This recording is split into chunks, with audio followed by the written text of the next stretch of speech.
We were watching it in real time as it played out for the entire world to see where there was some are suggesting, again, these are where the words and how we describe what's happening, I guess, according to where you are on the divide, some are calling it an abduction, a kidnapping, some are saying the arrest. But nonetheless, what we saw was unprecedented. And as we head to the front page this morning, we'll treat with some of the fallout, or at least some of the major talking points. And as it pertains to the Trinidad and Tobago conversation, our Prime Minister says, non-committal on TNT's energy future despite Maduro's indictment in the U.S. The Dragon gas is Venezuela's property. That story on page 5, and she also hopes for a democratic transition of power. Also, Rubio from the U.S., who deals with all their foreign engagements. He says the U.S. won't interfere in Venezuela's governance. This is in far contrast to what was mentioned by President Trump on Saturday when he did his, address to, well, not only the U.S. but the world, saying that we will run it, end quote, meaning Venezuela. And then we're seeing a sign of solidarity, some locals, and a sprinkle of some foreigners there, some Venezuelans in the mix, and the ambassador, Venezuela's ambassador, outside the Venezuelan embassy yesterday with a police presence just to make sure everyone keeps the peace. Some of the regular players, Abiyo Jackson is the activist. You're seeing MSJ was in the mix, Mr. Abdullah and others, lifting their voice, standing in solidarity, and they're saying we the people call for peace. They're saying here, cause nobody wins a war. That's the banner being held up, and some statements were made. And then we look at the Venezuelan experience and all of this. The many Venezuelans who live in Trinidad and Tobago were very emotional, jubilation, to the point of tears of joy. Even the diaspora, those who live in Colombia, the U.S., we saw what was happening in Doral, people taken to the streets in celebration. I guess the big question is, what's next? Obviously, Caracas, still, as of today, very quiet, very muted. I was watching some of the international news feeds yesterday. Life goes on as per usual. And what baffles me in all of this, there was no major pushback from the military. Where was the retaliation? Where was the resistance? And it begs to ask the serious question this morning. Granted, I know CIA was on the ground and there were operatives moving within Venezuela. Was there any internal help? Anyone who was close to President Maduro who, as we say in local terms, put him in place? Because let's take away all the geopolitics and all the rhetoric. Just look at this from a human level. This is a president, well, at the time he was still president of a sovereign nation. Yes, we could go into the history of him not winning the last elections and all that, but we could put that on the back burner for now. The reality is he was there in what is supposed to be a fortified place, the presidential palace, as they say. Security personnel, I'm sure, inside, outside. Granted, yes, the U.S. and the operatives are state-of-the-art, and they will have expertise, and they would have built a mock infrastructure, a mock building to basically duplicate where they were going on Saturday morning.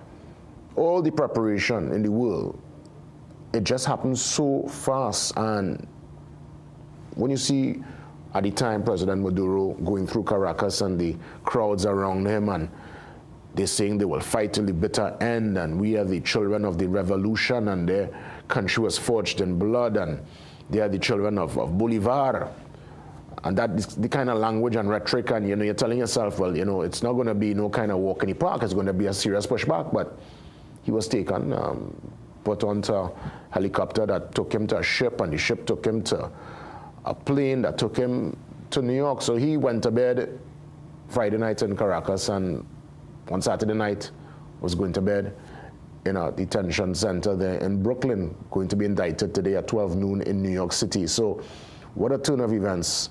What a real-life, historical moment played out on the world stage. And still, lots of questions, more than I would imagine answers. as it pertains to what's next. The place is calm right now, but is this, as they say, the calm before the storm, or is it going to be that smooth transition? Someone is going to go in who is clearly a little more cooperative with the U.S. Obviously, we're seeing the vice president is now in the role of president, de facto president, Delcy. Some are suggesting, well, let me do even suggest that just yet, because again, a lot of it is speculation. But we have a chance to unpack all that transpired. And not only today, we will continue with the unpacking during the course of the week, because there are so many moving parts and things are happening as we speak. Up to this morning, literally a couple minutes ago, I saw where President Trump is now turning his focus on Colombia.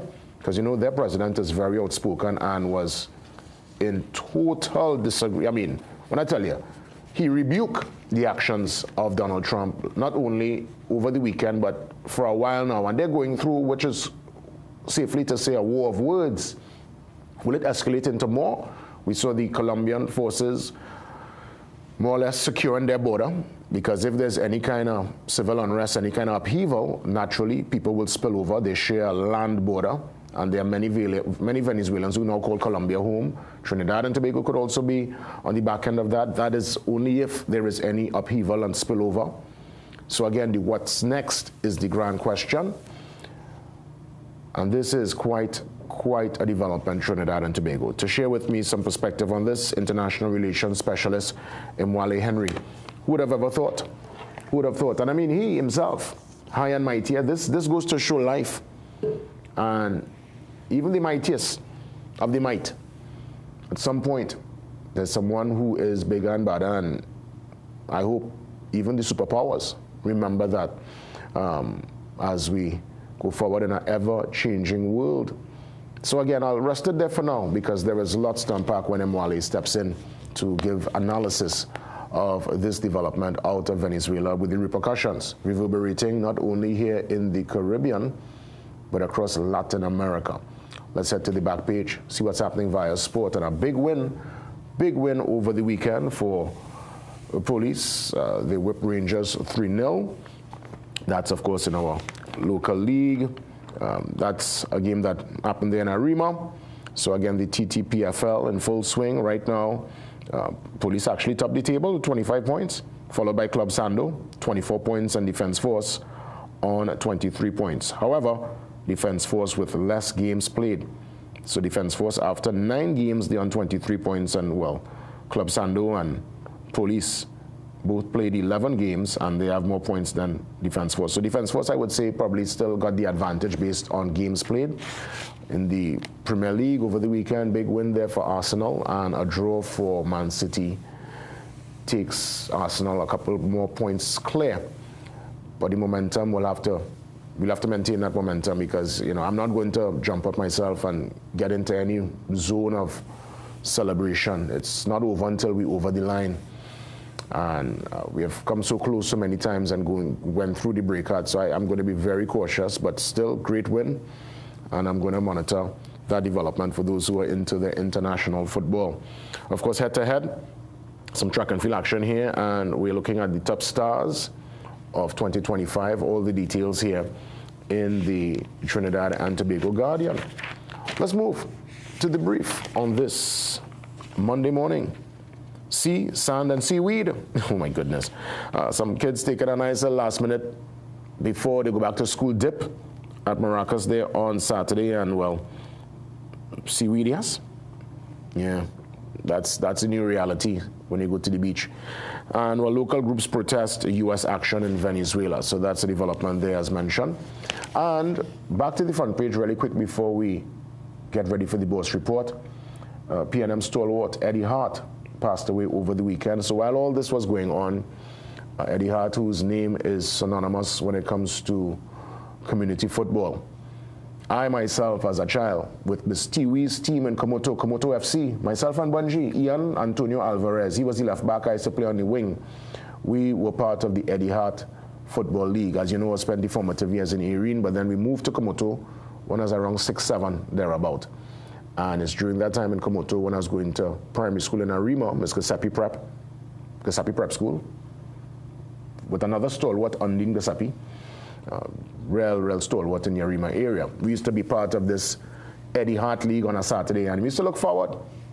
You go down there, take the maxi ride from Komoto, you get your jersey in the black garbage bag, and you run your little heart and soul out in the Eddie Hart League. And we had no idea who Mr. Eddie Hart was. It's only when you become a big man, you get to understand, well, okay, former footballer, he was in the politics back then. And it's like, oh, that's Mr. Eddie Hart. But you just always knew of the Eddie Hart League, and that's a name that I guess through the league and his work in the Tunapuna area will live on for many, many moons to come. We thank him for his contribution. May he rest in peace. Eddie Hart. Let's get ready for the pause. The Boss Report is up next, and we touch in with Surud, and after we crunch the numbers with the movers and shakers, we get into a very important discussion with Mwale Henry as to diplomatic relations and regional implications with the arrest of Nicolas Maduro. See you soon, TNT.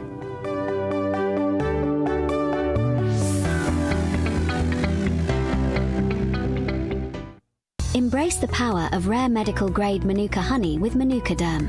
It is effective for dermatitis to soothe inflammation and relieve itchiness. For burns, apply 1 to 2 times daily for optimal healing. For psoriasis and eczema, Manuka Derm hydrates and moisturizes the skin. It reduces scaling and speeds recovery for xerosis. Even for acne, it balances pH, exfoliates, and fights bacteria. Unlock the healing benefits of Manuka Derm today. Available at pharmacies nationwide.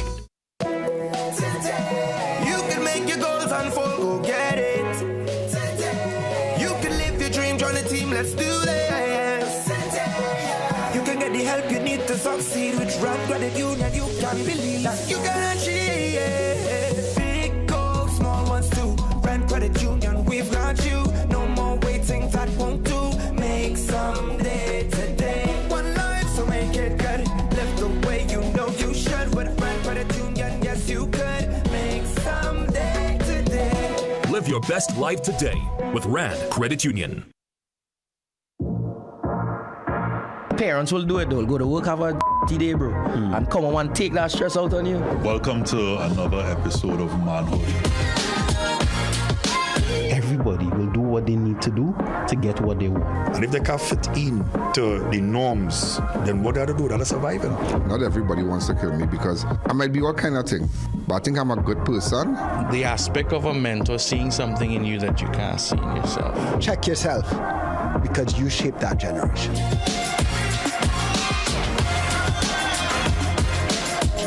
Are we losing in many ways the values? Since I have this Parkinson's diagnosis, there's a group, a very small type group, who will always look after me.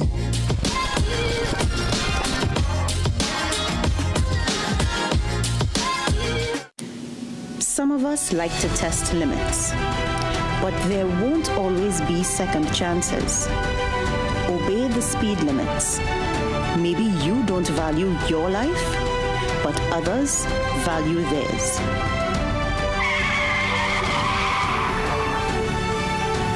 A message from the TTPS.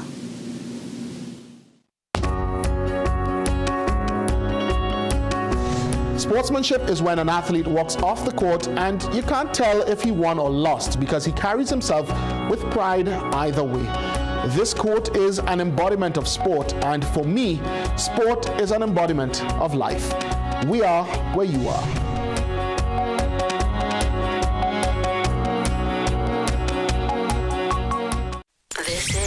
This is more than just music. This is where you find the best of TNT. This is more than just a vibe. This is where Bollywood gets a twist.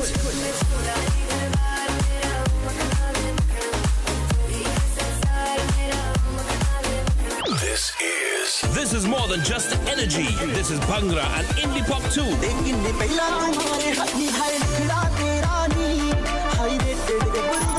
This is the mix. This is the life. Lock on or log on now. Sangeet 106.1 FM. This is authentic East Indian radio. This is us.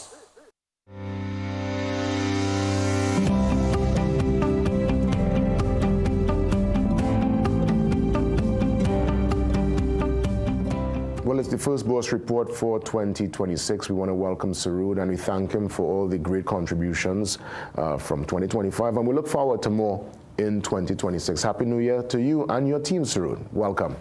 Same to you, GW. Happy New Year. Good morning, Trinidad and Tobago. Happy New Year and welcome to the Boss Report. Well, today, as is customary in the first session of 2020 of the new year, we are going to take a look at the financial, or rather market performance of equities, both locally and internationally, and how markets would have fared and what investors might be set up for as we move into this new year of 2026. So let's turn very quickly to that local market, and not very good reading for the local equity, look at equity market, and certainly all those indices on the Trinidad and Tobago Stock Exchange. In 2026, the Trinidad and Tobago Composite Index in that purplish color was down 11.8%, or 2025 rather, with the cross-listed index down about 7.3%, and the All Trinidad and Tobago Index down 13.2%. More importantly, this marks the fourth consecutive year in which the local stock market has registered declines, certainly falling from that peak index level at the end of 2021 of just about 1498 down to that index level of 946, cumulatively a decline of around 37% from its high at the end of 2021, or calendar 2021, that is. Now, driving the performance of the index over the course of 2025 were some major gains and losses in terms of share price movements. On the gain side, we can see that ES Bryden Holdings, the new boy to the Trinidad and Tobago Stock Exchange, was up just about 65% as investors start to get a feel of the stock and performance and valuations relative to some of the longer members or constituents of the Trinidad and Tobago Stock Exchange. LG Williams B up 46.7%, Flip Deco with some strong operating earnings up 40%, Unilever Caribbean Limited with their continued divestitures and reorganizations of the business up just about 23%, and Prestige Holdings Limited, the subject of a subsequently successful acquisition offer, up 16.4%. Notably, most of these stocks are relatively smaller in terms of valuation relative to some of the larger constituent members, such as the banking sector, which would have account for over 50% of the value of the Trinidad and Tobago Stock Exchange. On the other end of things, in terms of decliners, we can see that Whitco was down just about 53%, again on reducing revenues and earnings trajectory. One Caribbean Media, Guardian Media Limited, also down just about 50%. NGL, in the continued absence of dividends, down that 45% and National Enterprises Limited down 30.4%, although there was the declaration of some fairly healthy dividends relative to the current market price, which should be supportive of NL in subsequent periods. The one bright spot for the Trinidad and Tobago Stock Exchange, it was activity. When we look at 2025 versus 2024, traded volumes up just about 46 to 47% from 88.1 million shares in the calendar period of 2024.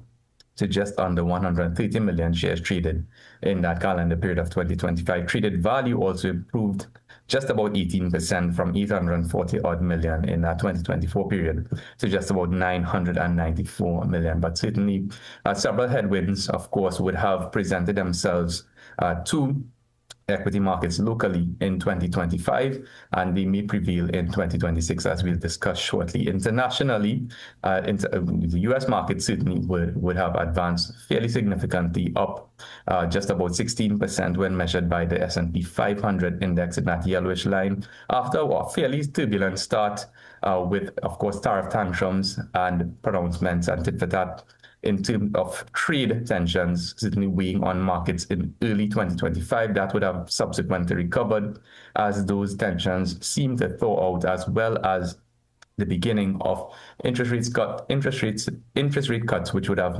taken place in multiplicity over the course of 2025, broadly supportive of US equity markets. And when we take a look at some of the major performers in terms of sectors in the US market, we can see that the way was led by technology and communication services, up over 20% respectively. Industrials up just about 18%, but just under 18%.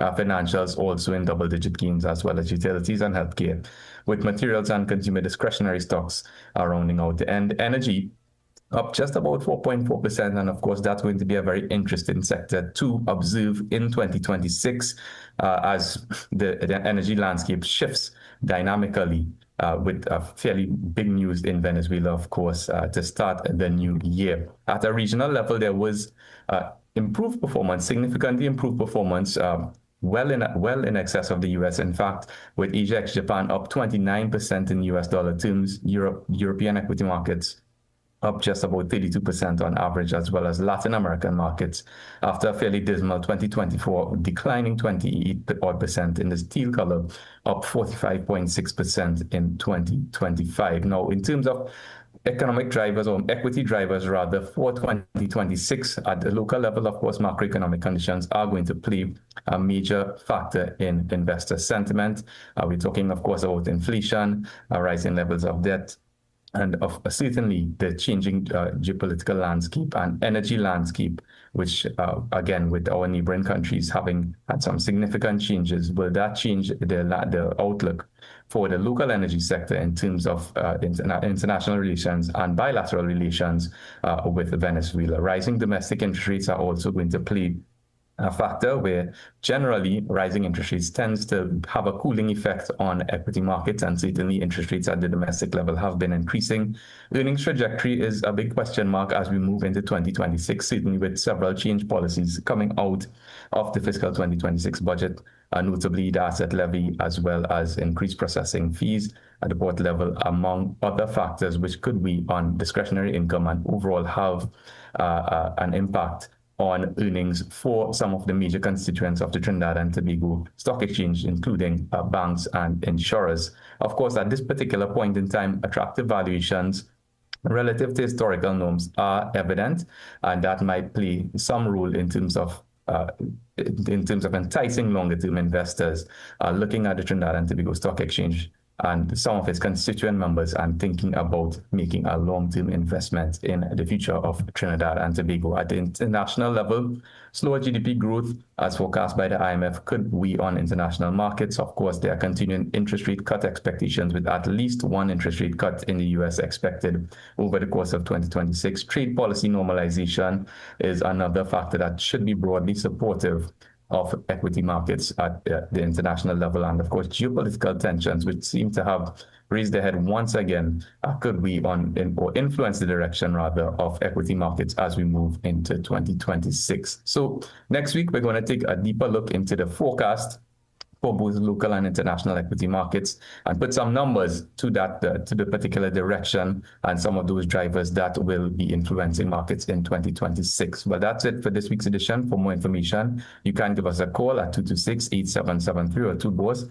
Email us at invest@bossfinancial.com. And of course, you can check out our website, bossinvestment.com, where all of our research is absolutely free. And you can catch this article in today's business section of the Trinidad and Tobago Guardian newspaper.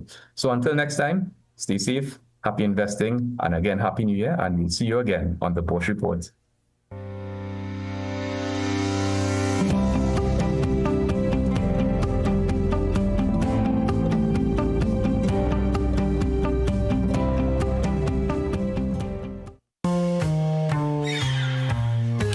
Things don't always go as expected. Be ready with TrinRe for auto, home, business and group life. Call us at 800-TRIN or visit trinre.com today. Huge insurance premium. Pay your premiums bit by bit with FlexiPay from TrinRe. For more manageable auto, home and commercial insurance payments, call us at 800-TRIN or visit trinre.com today. TrinRe. Premier insurance coverage for less. Period nights don't have to look like this. Move less, wake up to change. So change for a real night's sleep with Always Overnight. Its 3 times protection system absorbs, locks the fluid, and keeps it away from your skin. For protected nights without leaks. Always. Are you tired of the same old boring drive home from work? Look no further. Get ready for the ultimate after-work rush with Freedom 106.5 FM's The Overdrive with Davey. Mondays to Fridays from 3 p.m. to 6 p.m. Let Davey take you on a thrilling ride of non-stop entertainment and education. He covers the topics of the day, delves into the latest food and lifestyle trends, and brings dynamic guests from exciting professions to share their professional stories and experiences. Take advantage of this energizing and engaging experience. Tune into Freedom 106.5 FM, Mondays to Fridays, 3 p.m. to 6 p.m. for The Overdrive with Davey, the ultimate way to end your day with a bang.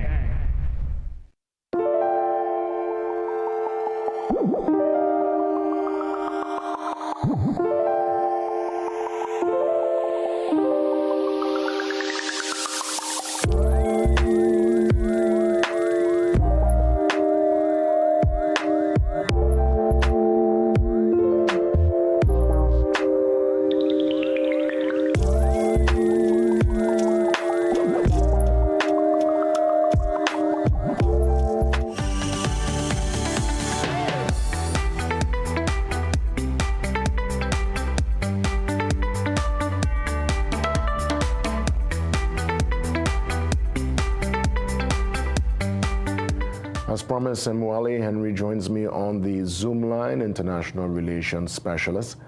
And there's lots to unpack this morning. So we have some time. Mwale, I'm happy to get some perspective from you. My mind ran on you this weekend when I saw all the developments. I said, I know I'll be definitely touching base with Mwale soon. And I'm happy that we're getting a chance to treat with that early on this Monday morning. Happy New Year to you and the family. Welcome. Happy New Year to you, Jason, and to your entire audience. Thank you so much for having me. Well, I would imagine, based on the military buildup, everybody looking on knew that there was something that eventually would go down. We did not know the date, the time. Of course, all that came to, the guessing game came to an end early on Saturday morning.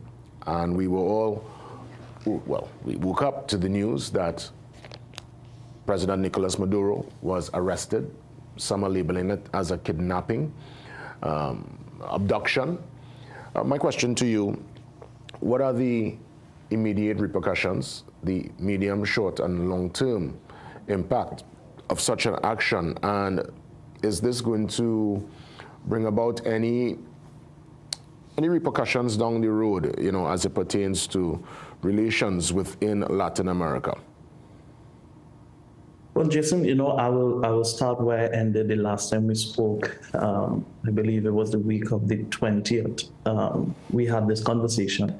And if you will recall, I ended by saying that this entire scenario will conclude in a negotiated position. I don't know if you remember that I indicated that. And so said, so done, because in our conversations, I would have pointed to what took place in Panama in 1989 with the Operation Just Cause.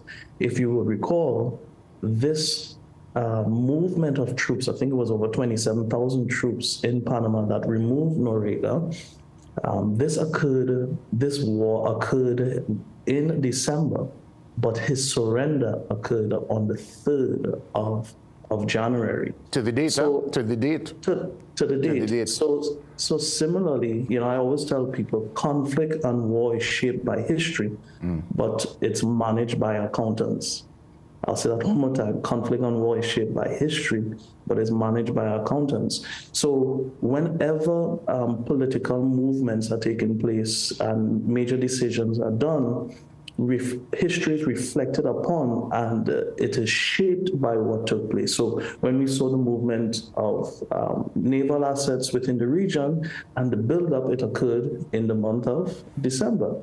And now the surrender, aka the extraction of Maduro, occurred on the 3rd of January, was no coincidence. So were you surprised, Mwale, as to how easy they were able to extract him there on Saturday morning? Because many looking on, knowing the Venezuelan spirit, the grandchildren of the revolution of Bolivar, and we saw firsthand with lots of footage out of Venezuela, lots of militia around him, and people seem to be very passionate and determined to defend the motherland, and more or less the U.S. went in there and they took him out of the, well, what we would have thought would have been an established and fortified presidential palace? The surprise isn't there, and I'll tell you why. Because if you would have read the build-up process, the president would have indicated first that he gave authorization for who? Not the army, but the CIA to commence operation within Venezuela. And if you've been reading some of the diplomatic cables and some of the releases that took place, how the operation occurred within the presidential security of indicted President Maduro, there was a CIA operator who was part of his detail. And that mole who was there was able to feed to the US the entire operation, and the palace and the special forces of the US was training in Miami how to enter the palace. They knew it from a cellular level. As a matter of fact, the training took them through the process of going through every floor of the palace, blindfolded Jason.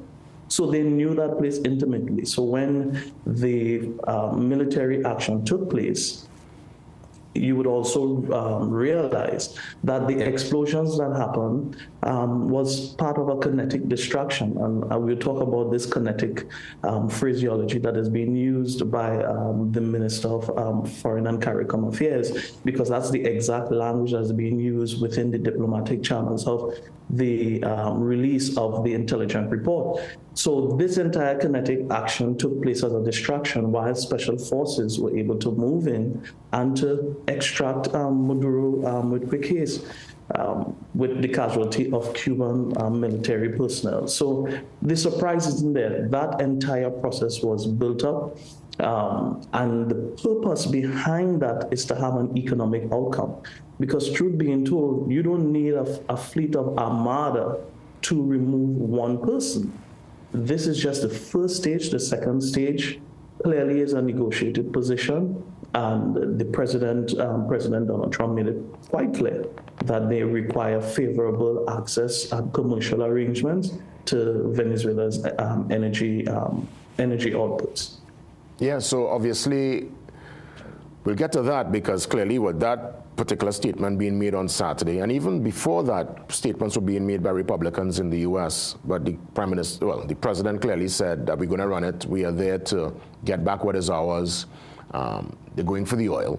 So we'll put that on a back burner and we'll come back to that. But regime change, clearly taking out one man does not establish regime change, because all the institutions remain: the judiciary, the military, and I'm seeing who was vice president, Ms. Delcy Rodriguez, is now president. And she seems to be very vocal against what transpired, but then Donald Trump, president of the US, is saying that she, behind the scenes, seems to be willing to cooperate.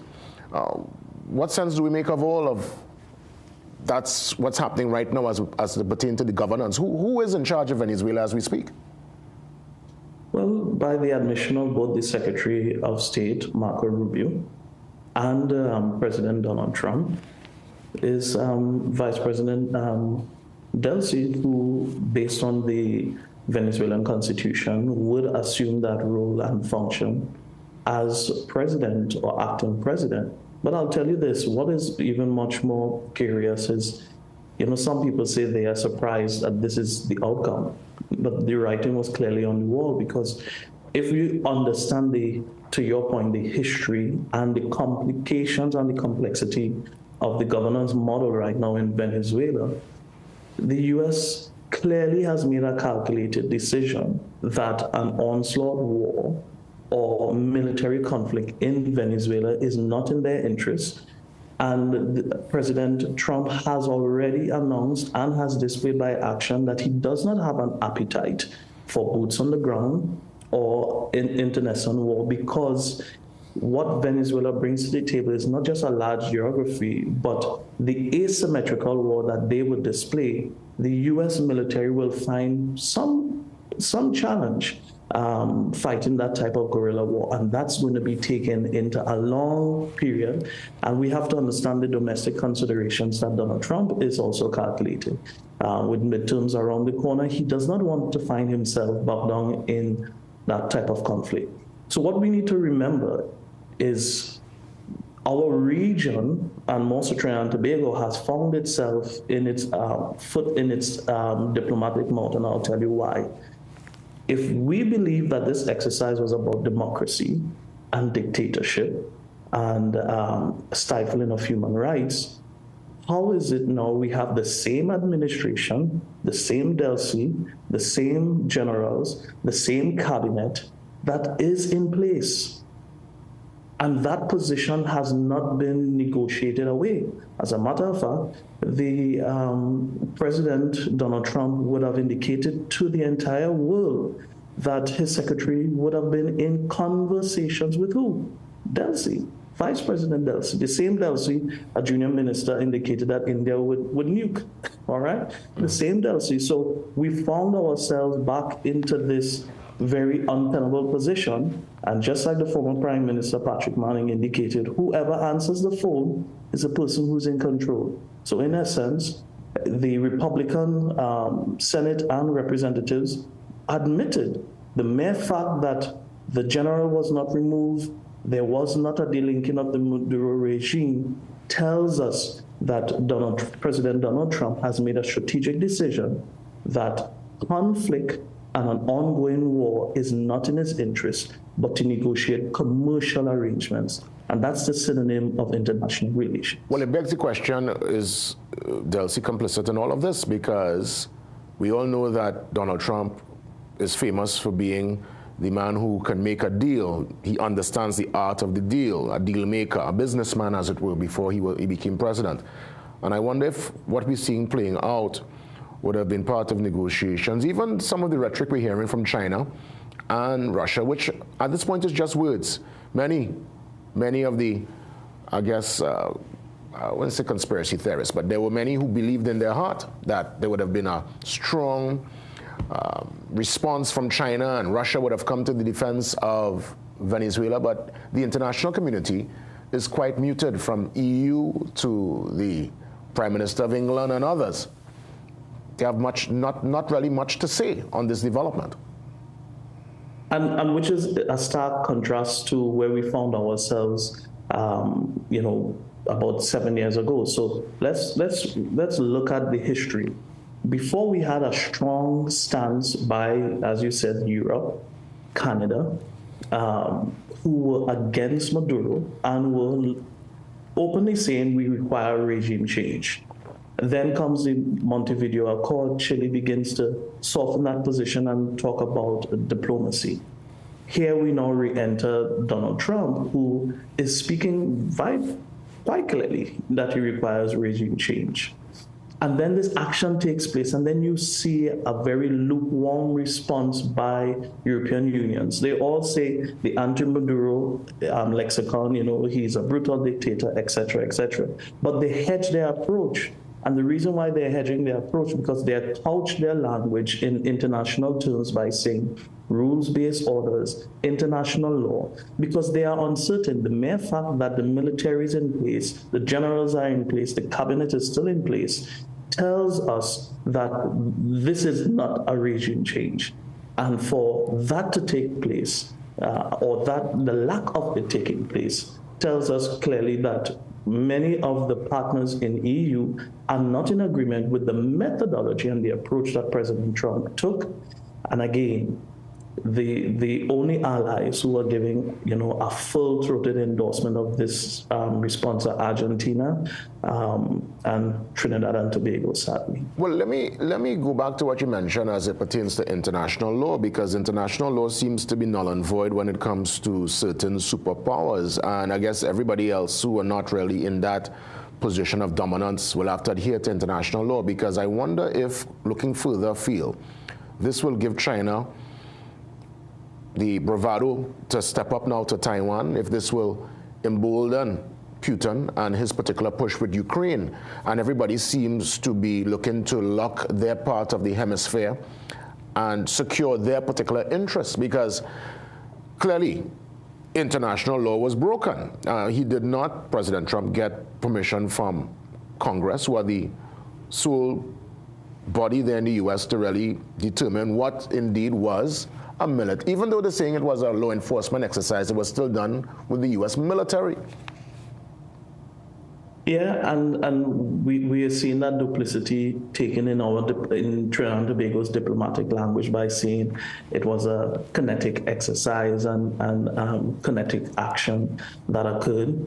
But it's the same language that is being used by Russia when up till today, Russia does not admit that there is a war in Ukraine. But what is the term they use? Special military exercise. And that same tonality is really defined by these superpowers are trying to not just reestablish, but to expand their influence. And the Secretary of State would have clearly admitted that we cannot have China and Russia in their back door having access to energy supplies in the Western Hemisphere. So this was simply a turf war. As you talk about having blocks in urban spaces, this was simply a turf war in moving out influence and reestablishing U.S. influence. And the U.S. has been very strategic and very successful in implementing its policy of whatever makes them safe, stronger, and more prosperous. And they have been masterful in executing that policy. Despite the agreement or disagreement, the U.S. is not a subscriber to the International Criminal Court, and they have always operated with in a unilateral way, especially within the Western Hemisphere. Mm-hmm. But I'm telling you, Jason, we found that the region has been compromised by Trinidad and Tobago facilitating such a process and having no commercial guarantees at the end of this process. So in essence, and there's a question I want to ask, but I'll put that in the back burner for now. In essence, that meeting with General Dan, who came and who had his doubles and all that, and the Prime Minister saying afterwards Venezuela never came up in the discussion. I mean, all that is null and void. I mean, clearly, it's clear to see that even though we were not part, we had none of our military personnel there during that raid, we clearly facilitated the process. Well, there's a saying, a guilty conscience has no accuser. You are having a major military exercise that is taking place miles away from you, that is of international proportion, that has major national consequence. And your first statement is a two-liner about your denial of your involvement. As we say, thou dost protest too much. Because if there is a international crisis, your first statement isn't, I'm not involved. Your first statement is seeking your national domestic security interests by stating, we are at a national high alert, there is conflict that is taking place, our military is on a high alert to ensure that there is no compromise to our Trinidad and Tobago citizens. This happened thereafter, hours after such an operation. So, and then finally, I will contest that the talk of us not being involved is a farce. Because if you read some of the declassified information, all of the movement that took place on the 3rd, Trinidad and Tobago is the only Caribbean region, country that is referenced in the strategic plan of the U.S. in that military operation. It's referred as the western flank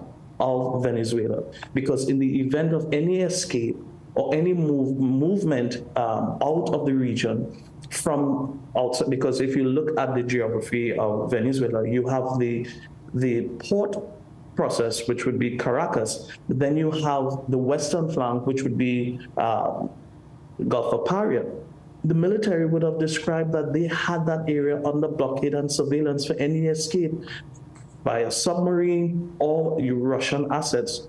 How will they monitor these waters?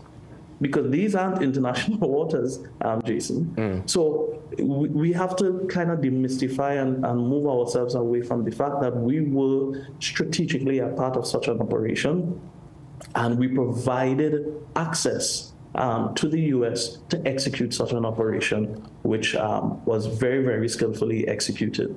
And in that regard, what are the generational repercussions of such action? The Venezuelans, you think, will, as we say in local terms, hold us in mind? Even though I would have seen muted reaction, people actually in the diaspora, and even here in Trinidad, lots of Venezuelans celebrated tears of joy I saw over the weekend with the removal of, former President Maduro. So I want you to treat with that. And also, if you could also treat with, is his indictment going to stand if his abduction, his arrest is deemed illegal and unlawful? So it's a twofold question, really. Are we going to receive any kind of backlash? Is there going to be any generational repercussions? Are they going to hold us in mind? And more so, will his indictment, when he goes before court today for these charges to be read, and when they go through that process, could the case fall flat based on the way he was taken to the court? Well, I'll take the latter part. The indictment that is taking place is not before an international criminal court, but is actually, crimes have been identified that took place, and the indictment is happening in New York. So I think sometime around December 23rd, they will have unsealed some of the findings, and the findings are very interesting. It covers a period 1919 to 2020 of narco-terrorism, cocaine conspiracies, weapons with FARC, I read the indictment yesterday. It was his wife, his son. They call his son the Prince. His son nickname is the Prince, and then some others too. And there's even talk of collaboration with Caribbean players in the mix. Well. Interestingly, we have the present government openly making inferences that the People's National Movement is involved directly with drug traffickers. But if you read the indictment, you might have to ask yourself, people trying to take in front before front take them, because the period that is being under examination and indictment was 1999. And with that, Mwale is on a delay. My goodness, like somebody, as it pertains to the connection here, let's get that connection going, because we're getting into a very saucy part of the discussion. And I really want Mwale to elaborate some more, because my goodness, the timing there is uncanny. Someone got someone got a satellite here. What's going on? I mean, this is quite incredible. But nonetheless, we are asking some major questions. And if you get a chance, read the indictment. The indictment is one, it's a lot, lots of pages, but it's one to really sit back and say, okay, sometimes they bring up a narrative and you demonize the opponent. But when you look through, you recognize that it's not just a recent particular allegation as it pertains to Mr. Maduro. While he was foreign minister, they were looking at his activity, looking at his actions. And when he became president, the claim is, it's alleged, he would have given diplomatic passports to very high-ranking drug dealers. And when you have a diplomatic passport, you can move back and forth, and you're almost protected then under your diplomatic status. So God alone knows what to believe at this point in time. But what we know as a reality is that he's arrested, whether it was done unlawfully. The fact is he's going to go to the staging ground, which is now New York. And we'll see how things pan out. And while you're back, you went into a saucy part there just now, and for some reason, the connection. For some reason, as I say. Ooh, I say, way. All right, Mwale, so you were saying? Yeah, I basically was saying, if you read the indictment, what is cited is between 1999 and 2020, and we all know who would have been in administration then. Secondly, what was very interesting is that French police seized, I believe it was 1.3 tons of cocaine that came from Caracas. And it was in 2013, we had the then administration, Kamala Prasad had deepened energy ties with Venezuela. And here's what is most important. Since 2020, PDVSA was under sanctions. If you go to the executive order, I think it's 13850, they were under sanctions. They were under, the U.S. sanctions. So you have a then administration that was dealing with a Venezuelan government that was under sanctions, that had, ties, allegations, investigations of narco-terrorism, and an administration that was dealing with that same administration at that same time. So I'm not raising that in the context to say that the government then was complicit, What I'm saying is, Jason, is that the U.S. is not new to working with administrations or governments who have major question marks. If I am to list 3 countries who the U.S. has major trading relationships in the trillions, Saudi Arabia, Mexico, China, they are not darlings of democracies. They are not innocent of violations, either in narco trade, humanitarian, human rights, etc. But the U.S. does trillions of dollars of investments with these countries. President Trump just gave a blight to the former president of Honduras, who was also charged with drug trafficking. So again, it's correct. So international relations is all about international trade, and we have to stop romanticizing this conversation about democracy and who is a brutal dictator. We have to be able as a region to pursue our interests. And I would be the first to say when Minister Kevin Ram-Narayan went to Venezuela and signed that deepened energy cooperation with Venezuela, he was right. Similarly, this was pursued by Minister Stuart Young, and they were right.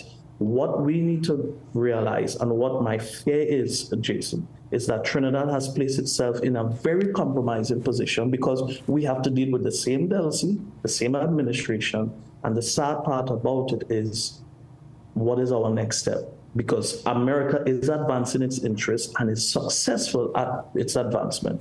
But clearly we are not at the table because the confusion in communication. I will go to Venezuela and negotiate the Dragon deal. We don't need the Dragon gas. Now we're hearing the Dragon gas belongs to Venezuelan people. It tells me that the Prime Minister is not at the table.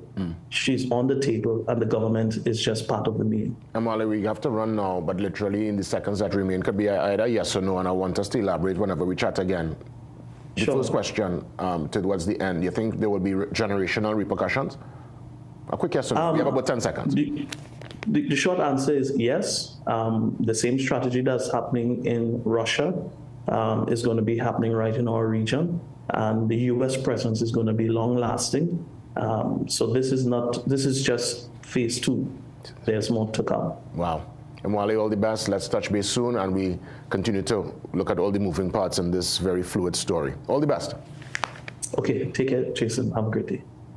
We get ready for the 7 a.m. news update, and most importantly, we come back after the news with your commentary on the developments over the weekend, your open forum, and I look forward to your commentary next.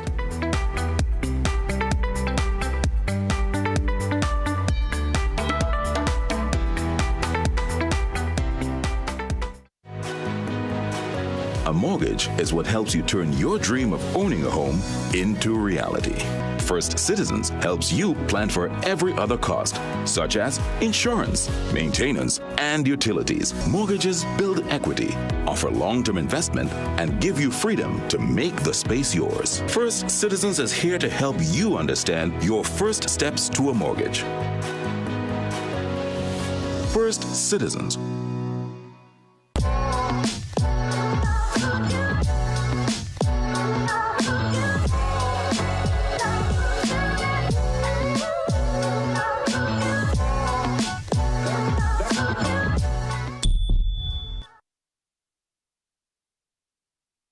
Visit Tire Clinic Marketing, New Truck and OTR Tire Service Center at number 30 and 32 Montrose Main Road, Chaguanas. Call today at 665-8973 or 672-3419. Alignment services available. Tire Clinic Marketing, Truck and OTR Service Center. A tire for every need. Embrace the power of rare medical-grade Manuka honey with Manuka Derm. It is effective for dermatitis to soothe inflammation and relieve itchiness. For burns, apply 1 to 2 times daily for optimal healing. For psoriasis and eczema, Manuka Derm hydrates and moisturizes the skin. It reduces scaling and speeds recovery for xerosis. Even for acne, it balances pH, exfoliates, and fights bacteria. Unlock the healing benefits of Manuka Derm today. Available at pharmacies nationwide. This is John. John has just opened a new restaurant and is already questioning his life choices. Observe his eyes. He's trying the open wide to stay awake technique. John worries about many things like that overpriced stove, But there's one thing John doesn't stress about: his investments. First Line Securities, helping Trinidad and Tobago invest for almost 2 decades. Invest with us. Get the story first. Want to know what's happening in news, sports, or crime? Get the CNC3 app. As the story breaks, CNC3 is there giving you the story first on your mobile device. Be connected to the most trusted and reliable news source, CNC3. Access your world with just a tap. The CNC3 app. Download it today.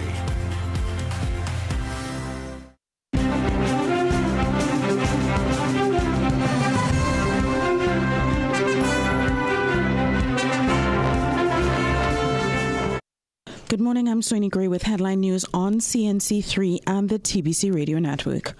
After months of demonstrations calling for peace in the region by members of civil society, the U.S.'s attack on Venezuela and the arrest of President Nicolas Maduro on Saturday went against everything they were standing for.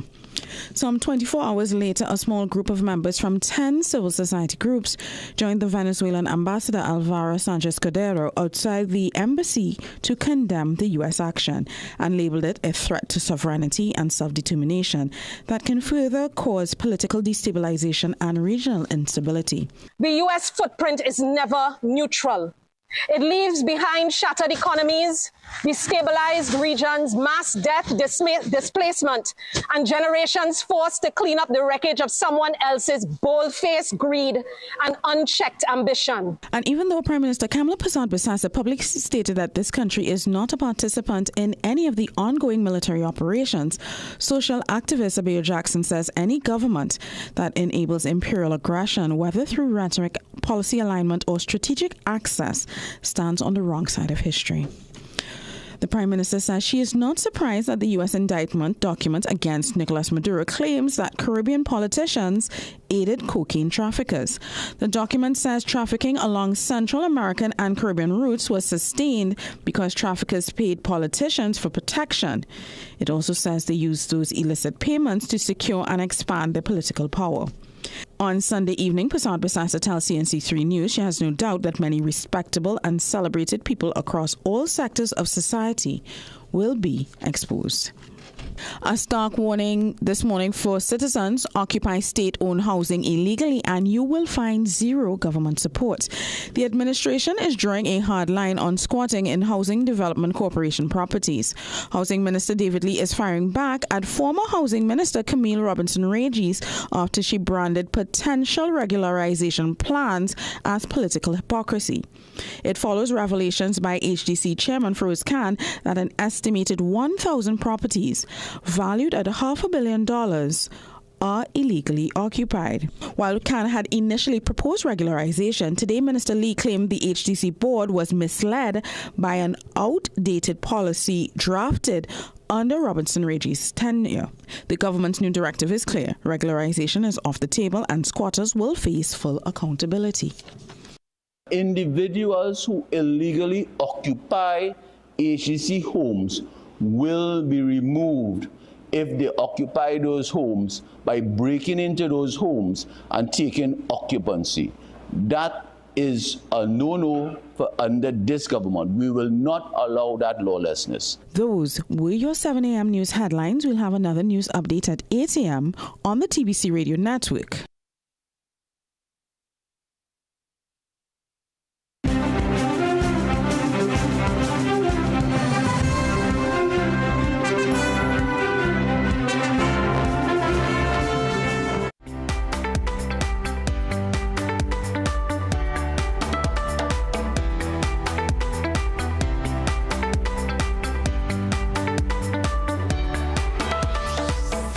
Welcome back to the second hour. This is our first week, official week, really back out for 2026.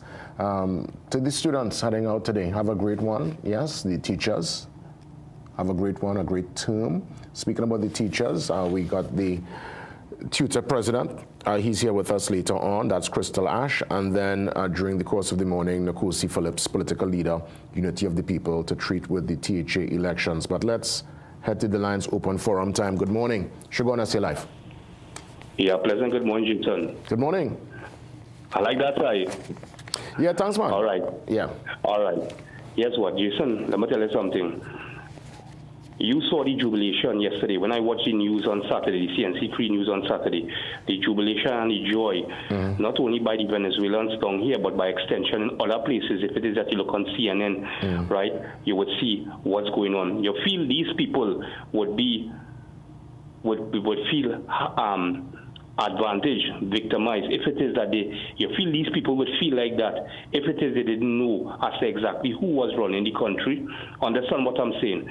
First and foremost, the Bible really say that there'll be great jubilation in the city when a wicked man perishes. Now, he didn't perish, at least not yet, but what I'm saying is that when a wicked man perishes, there'll be great jubilation in the city. And I'll tell you something. First of all, he shouldn't even be there. He shouldn't even be there because he did not win the election fairly, right? So I guess in all, I mean, this is working for the betterment of everybody because a lot of people are looking forward now, maybe not today or tomorrow, next week or next month, but sometime during the course of this year to probably return to their homeland, right, and getting and starting back their lives, right, getting things back in order. Understand what I'm saying, right? So I guess in all, Jason, Ralph Gonzalez, right? Ralph Gonzalez, Mia Motley, Gaston Brown. And when they go in, they could probably pick up Keith Rowley to be called them as one, right? They could carry a visit back for Modero. They could carry a visit back now for Modero, right, Jason? So, I mean, I just want to say that, and also I want to say that it's sad to see that MSJ leader, this boy, David Abdullah.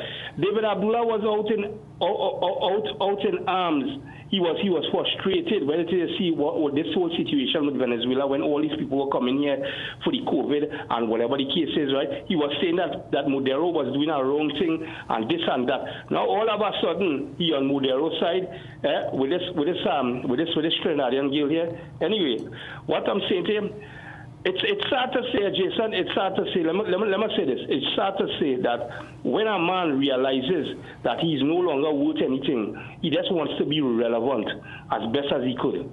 Right? You have a good day, Jason. Yeah, sure, Gunners. All the best. Yeah. No, this is where I sit down and I really listen this morning. I mean, obviously, sometimes I will interject and we'll have our little debates and stuff. But this is one of the mornings here where I really want to hear from you as to how you would have, through what lens you witness, you was able to bear witness to what transpired here over the weekend. I was totally engaged whole Saturday, even into yesterday, looking at the different reports. And yes, Maduro, we know he wasn't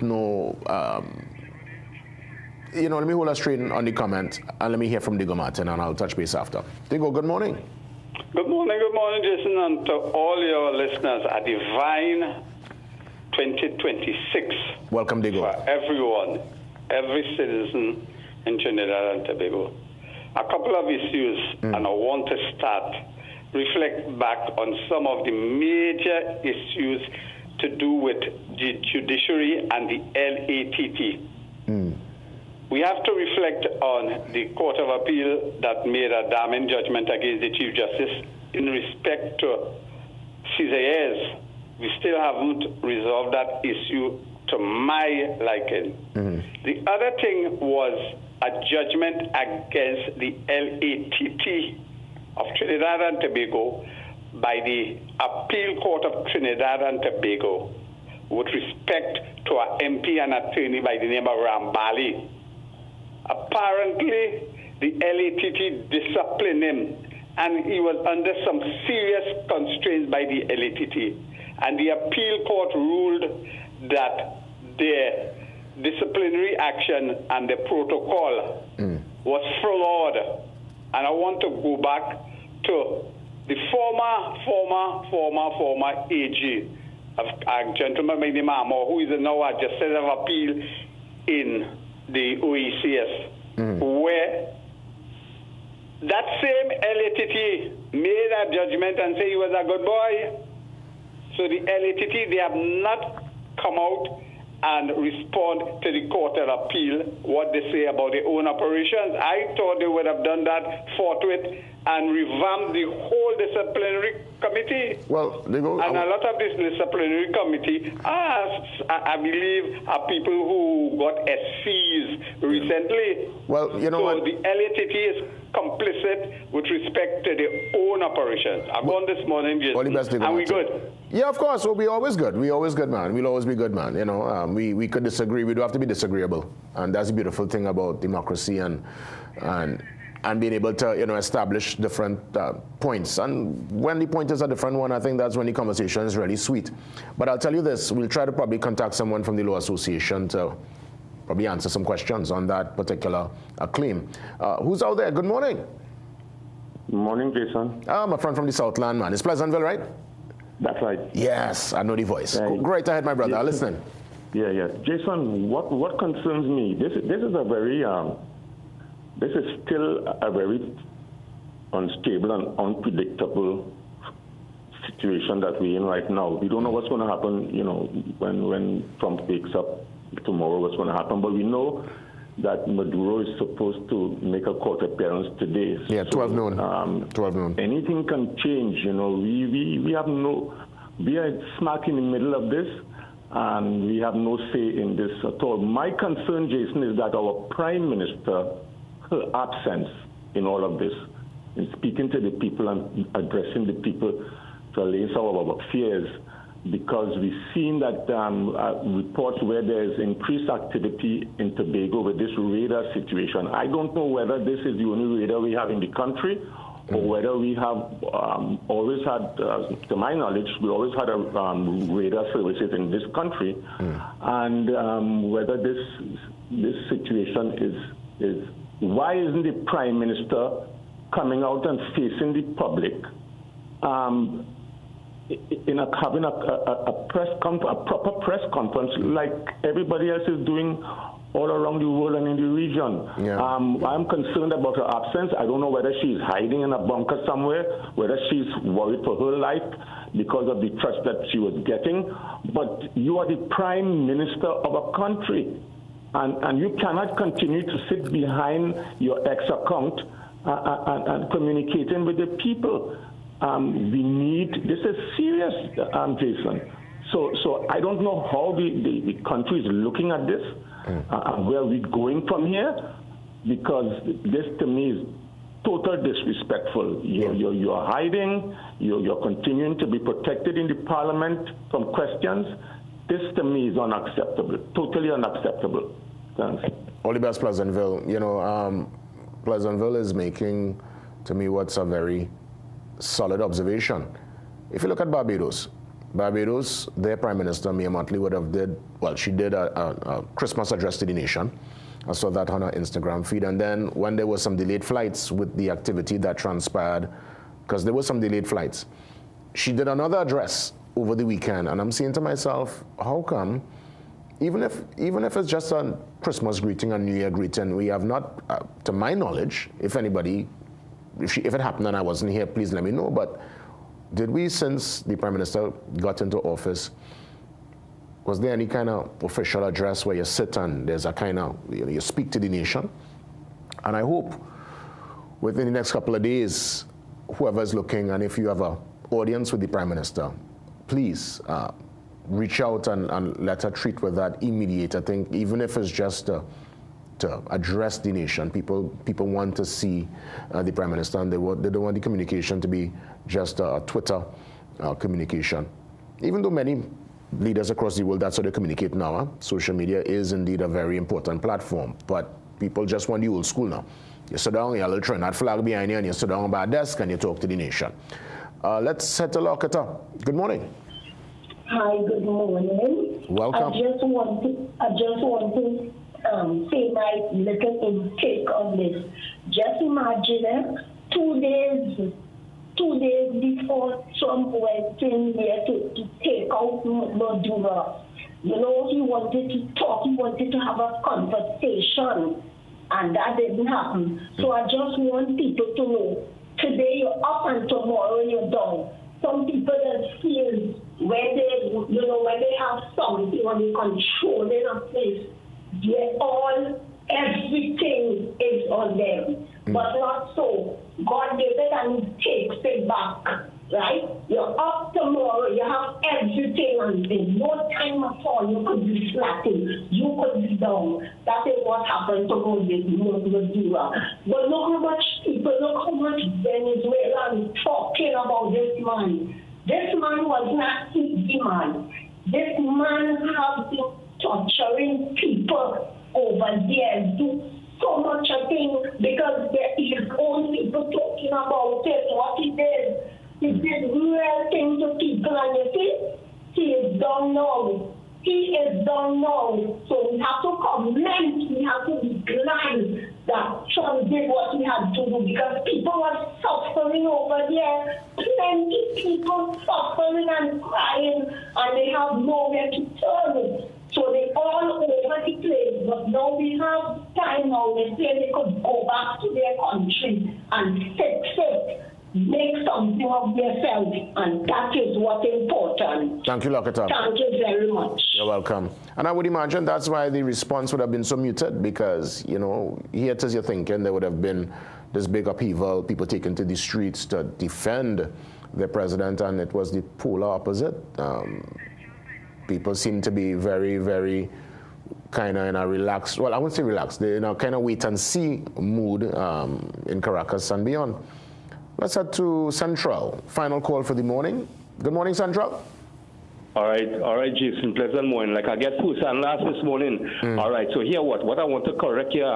First of all, I want to agree with you, La Hocketa caller, the last caller, right? I agree with her 100% because there is nothing short or shy of the fact that the lady is talking there. And the tears of the people falls on the man, right? That's why he's in the position he is in now, right? And you know, it's so ironic. In the space of less than a year, Rowley, this boy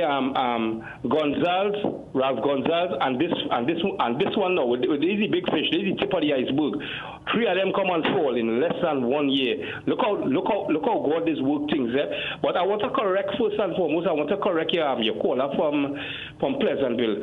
The Prime Minister doesn't have to come out and make any statement where this is concerned. This is not a matter. And this is where Central. This is where I'll have to tell you because I mean, you call to start the program, you call to any program. I want you to take off your political hat, brother, and think about country. We're dealing with a situation where. No, hold on. Let me just make a point. Shogunas, let me make a point now. Shogunas, let me make a point now. Shogunas, I'm not going to cut you off, Shogunas. I just want you to listen for a moment, because when you talk, I listen. So let me just ask you this question here now. The Prime Minister of a sovereign nation, which is Trinidad and Tobago, she has been in office since April.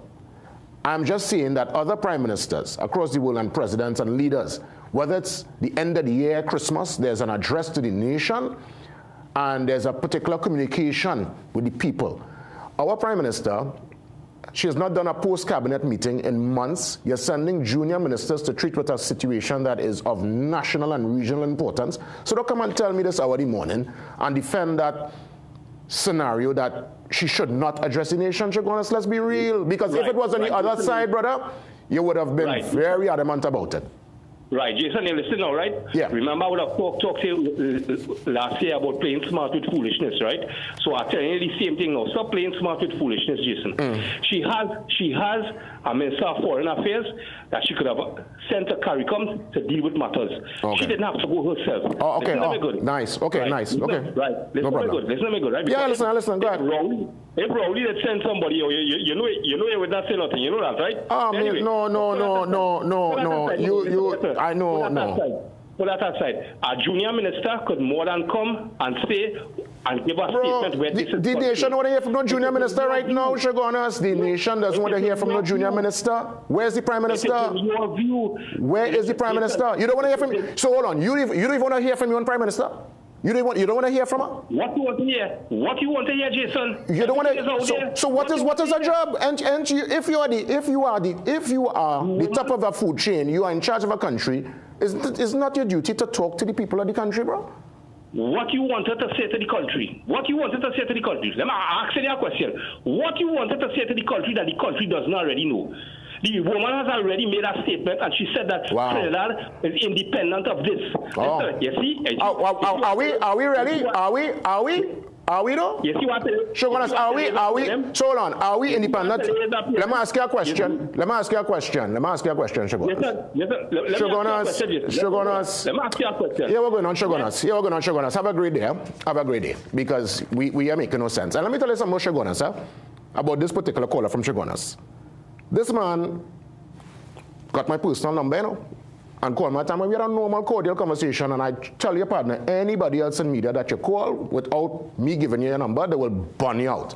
So we have had even interactions off air, and you understand why I stand, Shogunas. So don't come to me with that kind of accusation, bro. I sit here, and I try my very best to ask you questions and to put forward in a very respectful way what I think the nation, all of us as citizens, regardless of what political hat you wear, we want. And I think we want transparency. We want a leader who could just talk to us and treat with the issues of the day, and don't come here to the I mean, come on, man. Let's make sense of the moment. Let's make sense of the moment, Shogunas. And there are moments where you have to kind of put country in front of party, bro. Better than that. Yeah? And you call to start the show, and you call to end the show, and you tell it, I mean, come on. Give somebody else a chance now. Right? And let's take a pause for a moment. Yeah? We take a break. We come back and treat with the Tobago politics. THA elections around the corner. See you soon.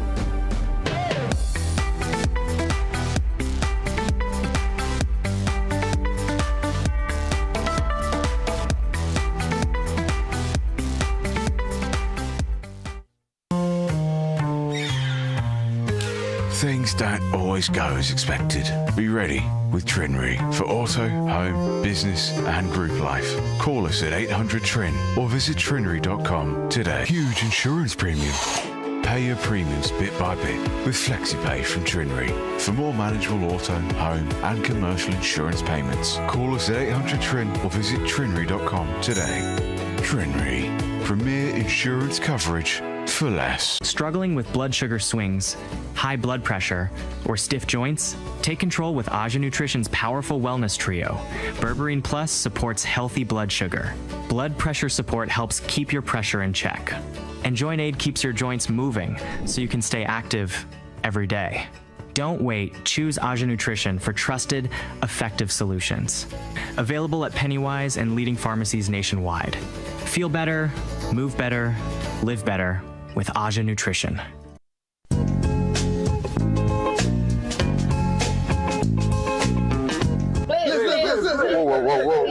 Whoa. Please, what do you think about the PNM in opposition? Now, opposition is a force.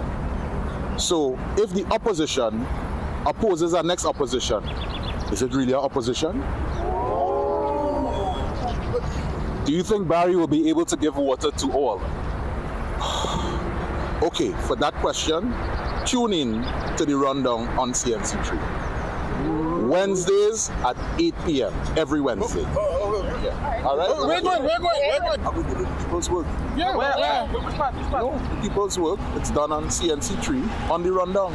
Oh, you thought it was here? Yeah, but no, it's done on CNC.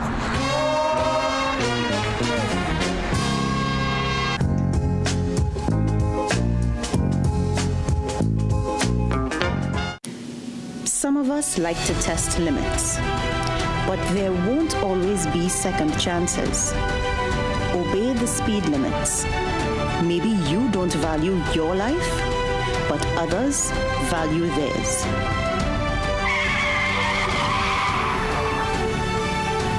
A message from the TTPS.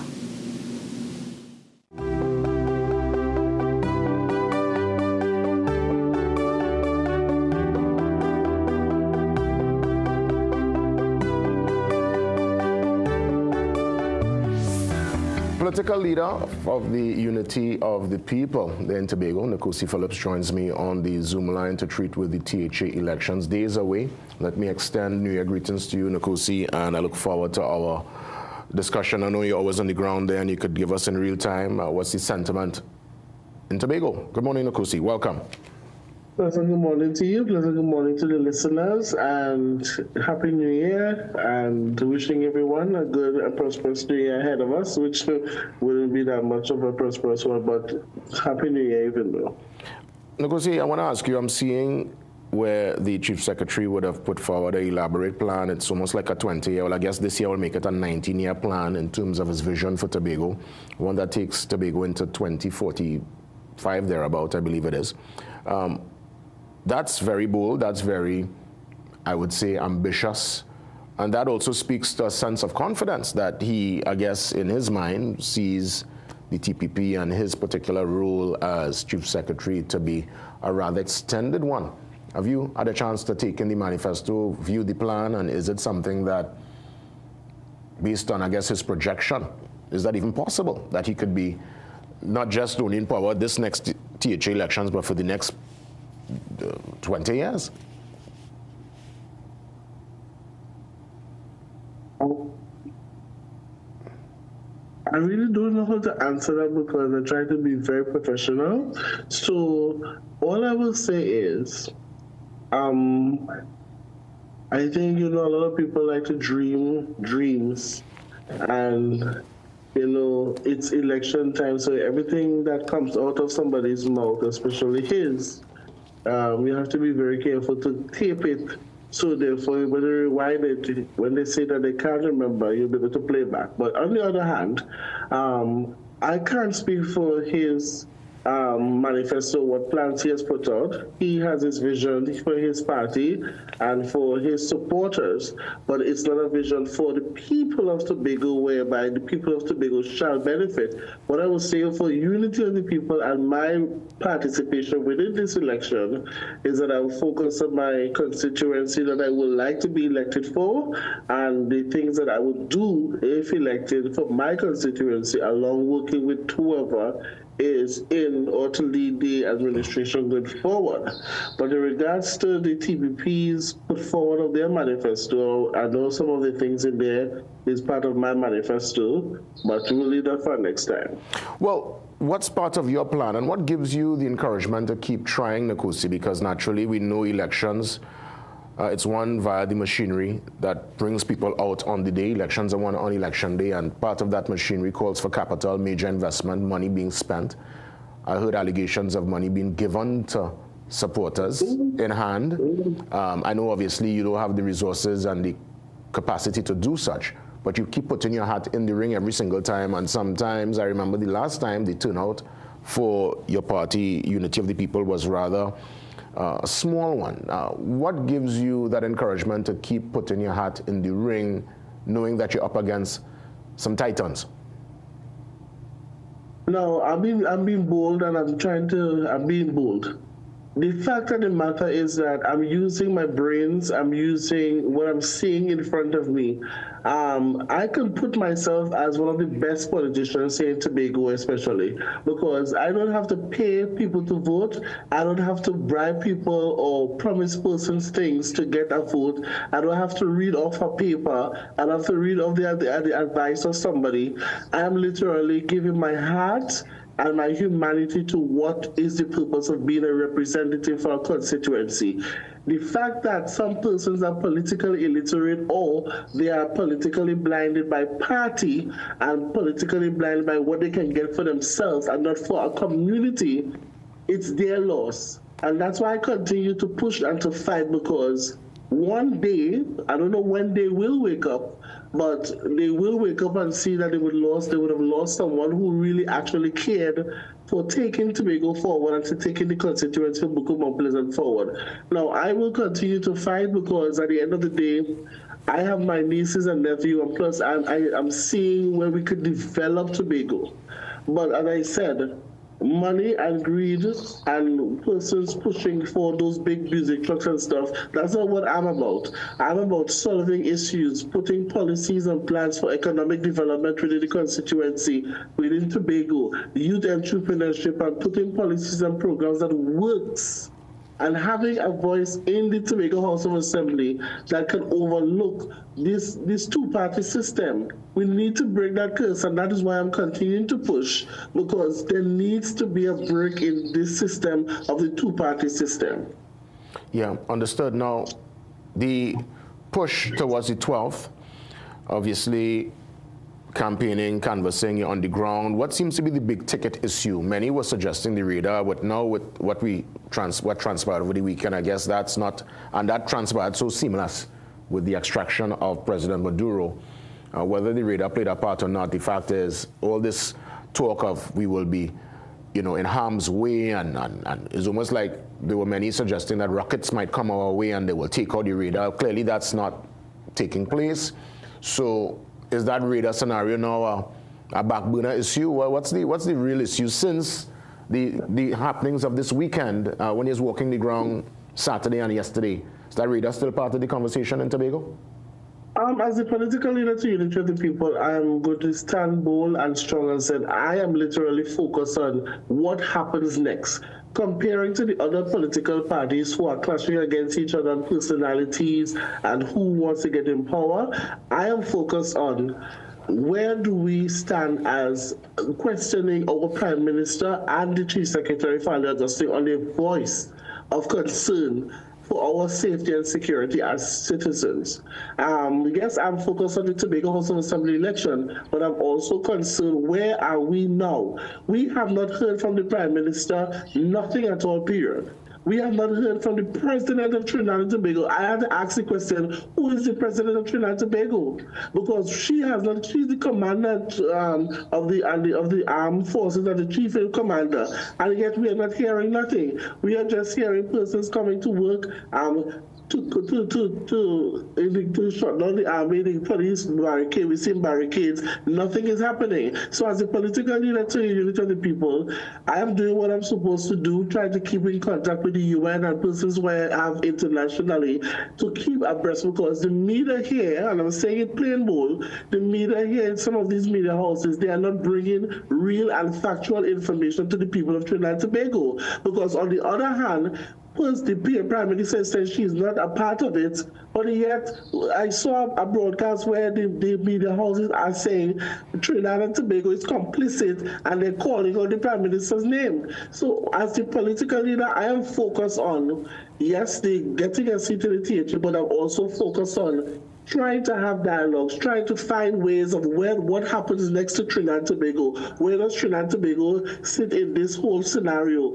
Is it that we're going to get missiles coming to us after? That's where my focus is. The other political parties will be clashing against each other, but I am putting my mind what happens next, and that is what we're not hearing from the other political parties on the ground. A lot of persons are still concerned. The radar is still an issue because we're seeing more development of the radar, because you're seeing more things happening in the radar. I don't know if you saw it, but there are more constructions going up where the radar is there. So we don't know what is going on, and everybody now has to just continue now pickering. But for me, I am focused on facts, and I said certain things before these things happen. I talk about the radar before. I talked about the airline shutting down. I talk about when the strike is going to happen to Venezuela, and everything seems to come to pass. Nobody listens to me. I'm the last person to always but in all fairness, though, the strike, there was the extraction of President Maduro, and there's been no real major fallout in terms of any military assets, whether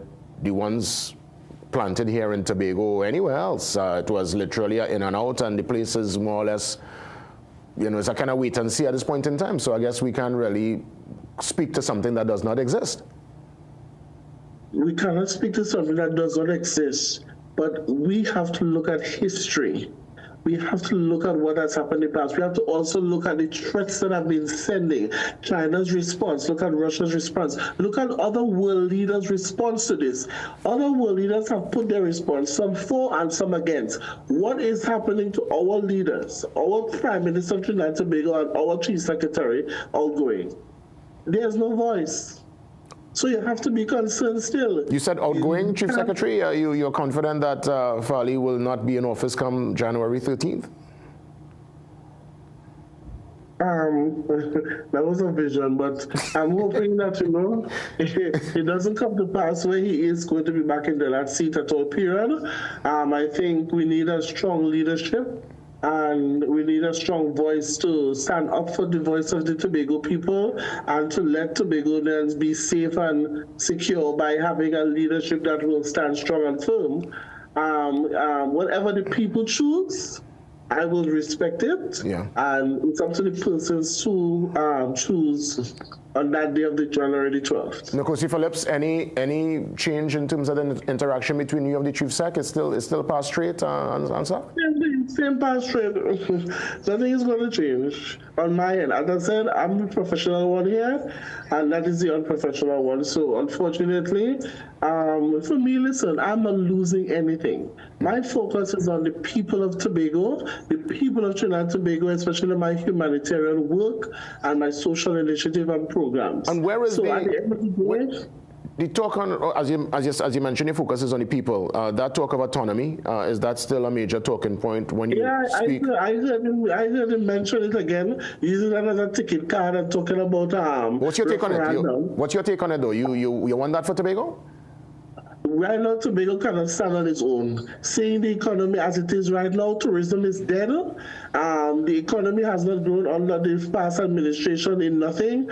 We have seen more spending in flights and trips. We have not seen an increase in tourism. We have not seen an increase in the agricultural sector, nothing. So at the end of the day, autonomy now should have been it should be on the back burner until we have a proper administration and until the voices of leadership in terms of all political leaders can come together under one table and one voice and speak going forward for this autonomy. And I think persons don't understand the word autonomy because they're thinking as separation, as Farley Augustine is thinking about separation, wants to be the Prime Minister of Tobago, and that is not it. We have to look at the collaboration we have with Trinidad in terms of the Cabo Star. We are not hearing him say anything with the boats. Look at that one boat shot. Now, if you go on the shelf now, up to now we don't have bread yet.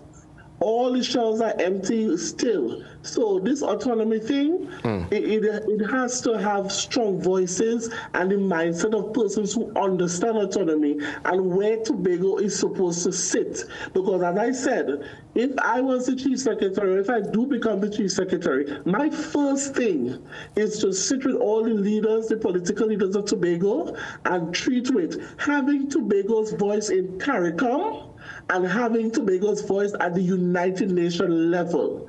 Not waiting on Trinidad to send a delegation, no. My first thing as the Chief Secretary is to have a voice in CARICOM and to have a voice and a seat at the United Nations level. So therefore, we can have our inputs of what Tobago wants and what Tobago can get out of the international partnership and CARICOM partnership. Because we've just seen the dispelling of Kamala Persad putting her back against the CARICOM nation. So where does that leave Tobago right now? And I said, people would understand me. I think futuristically, I think where we could develop, because you're in office 4 years, you're waiting until the Prime Minister come back to tell you what happened in CARICOM. No, your push is to get your voice. You want Tobago to have autonomy? Let the people around the world in CARICOM and the United Nations understand what Tobago is about, and let them see that Tobago can stand its own without waiting on the leadership of Trinidad and Tobago, as we have seen that happens there. As we wrap things up, I'll give you a chance to speak directly to your constituents as to why a vote for the unity of the people will be the right move come January 12th. Nkosi. Well, I'm not going to beg again. I'm not going to say it. I'm just saying the people of Buku, Mount Pleasant, Canaan, they know the work that I've done. They've seen the work that I've been putting out. And if I am good enough to get a call to say, hey, I need help, I need that, and I'm always there, comparing to persons who have not done anything, who just come into drum ship to get spending money and giving you. And if they want to choose that, I wish them all the best. And if they don't choose me, I will still respect their decision. But then after that, when I reciprocate, then they cannot be wrong against me for what I reciprocate with. So I'm wishing and hoping that people will come out and they will elect me to be their representative. Let me show them what I can do in one term that the others could not have done in their capacity. So come out on January the 12th, vote for Unity of the People, vote for me for Buku Mount Pleasant constituency, and let me show you what true representation is about. That's the best I can ask for. Give thanks and all the best as you step forward on the 12th. Thanks for touching base. Thank you so much. Thank you very much for having me. You're most welcome. Up next, we get in touch with the president of Tutor. School term, teachers are back, students are back, administrative staff, they're back. Let's find out how things are looking and just get a little perspective from Crystal Ash, our first conversation for 2026.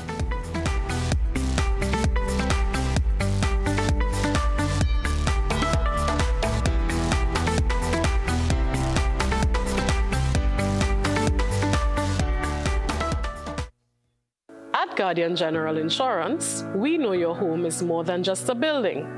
It's where your family feels safe and where memories are made. That's why we're here to protect not just your house, but the people and dreams inside it. We are your partner, working alongside you to provide the right protection, the right support, and the peace of mind you deserve. With Guardian General Insurance, you can live safe, live easy.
This is more than just music. This is where you find the best of TNT. This is more than just a vibe. This is where Bollywood gets a twist.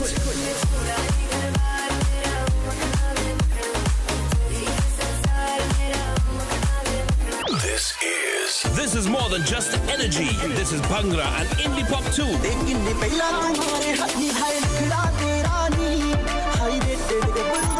This is the mix. This is the life. Lock on or log on now. Sangeet 106.1 FM. This is authentic East Indian radio. This is us.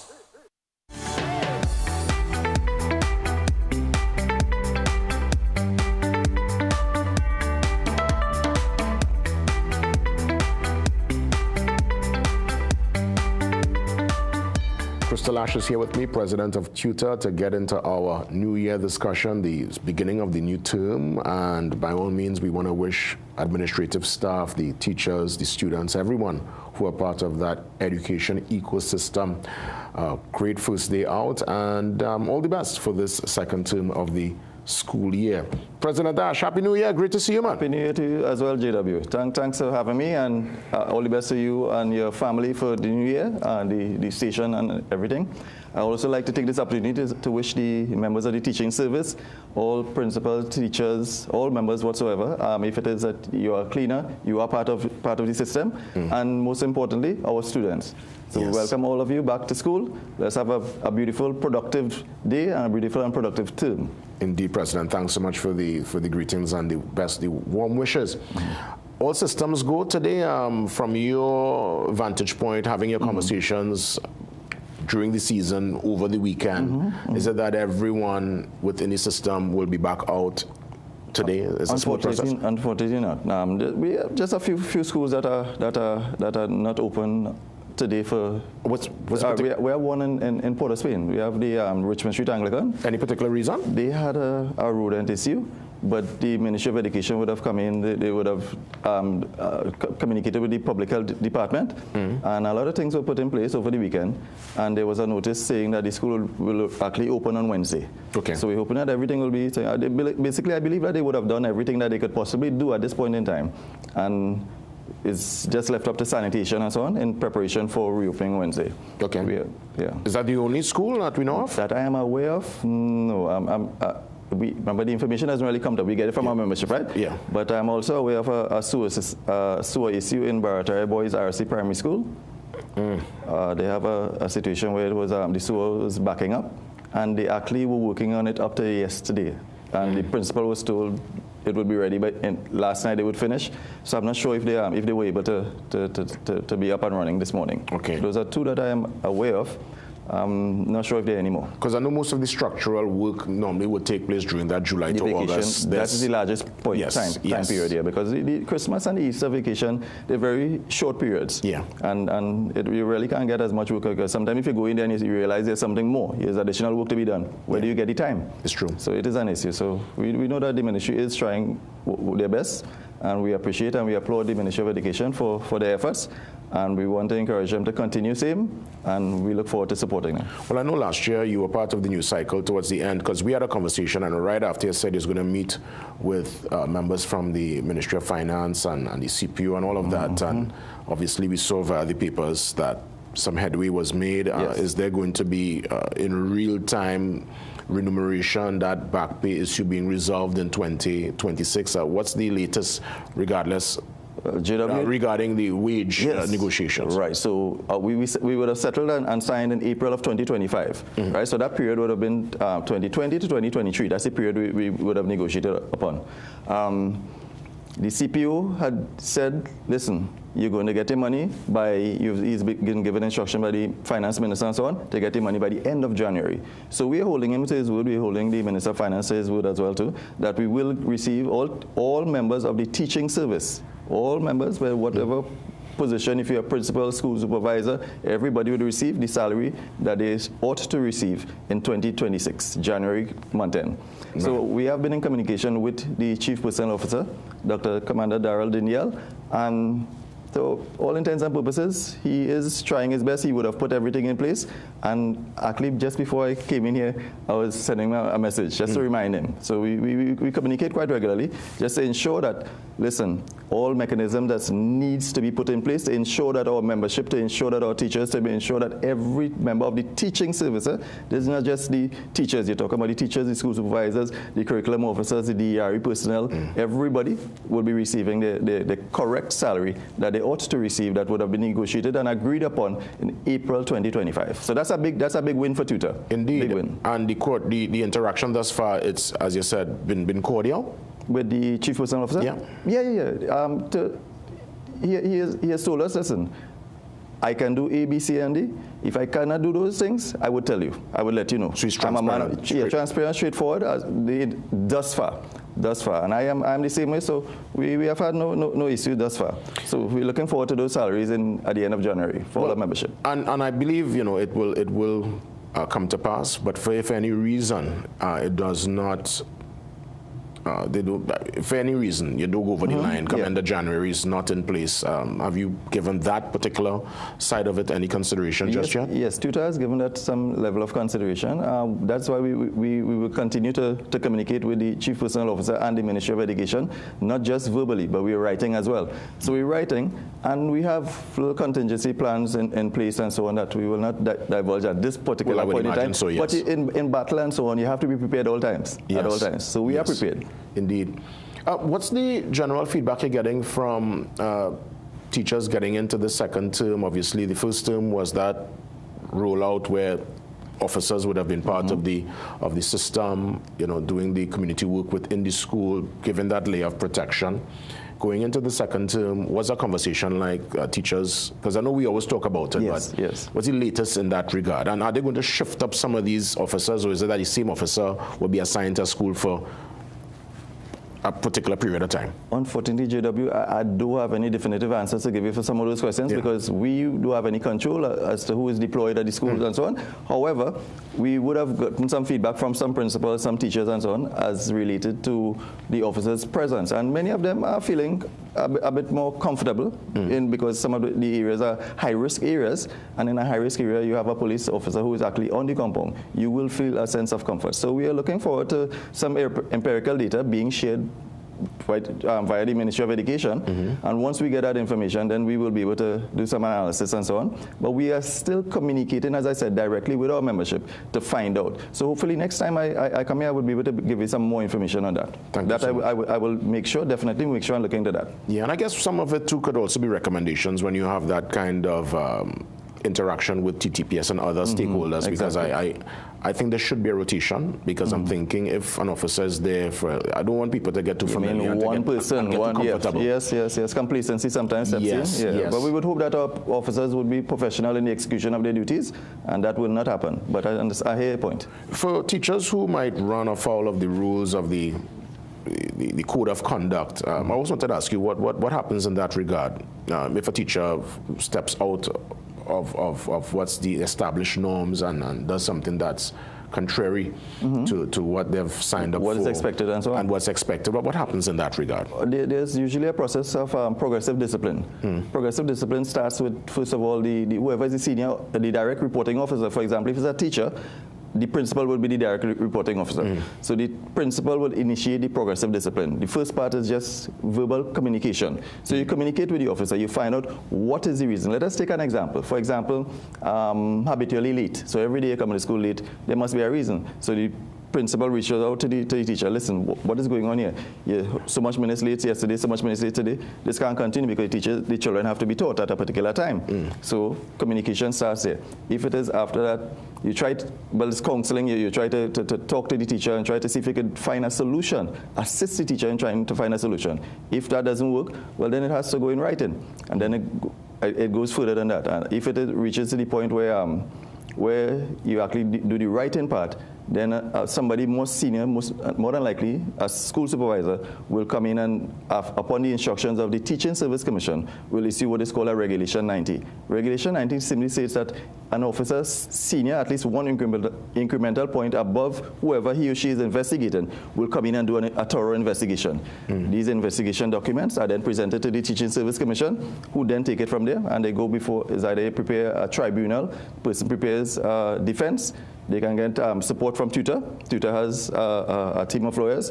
They could also get their personal lawyer if they want, or they could also represent themselves. They have a choice. So it goes through these different processes, and at the end of the day, well, you have an outcome. Understood.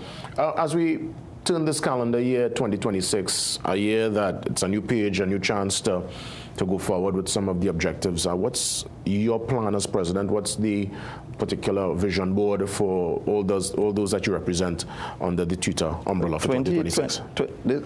Make sure I'm right in. It's an exciting year, 2026. If you just permit me, just two things I want to just highlight quickly, right? Yeah. So one would be the business operations assistants, the BUAs we spoke of last time, the secretaries, for want of a better word, right? Just to say that, just to make people understand in terms of simplicity.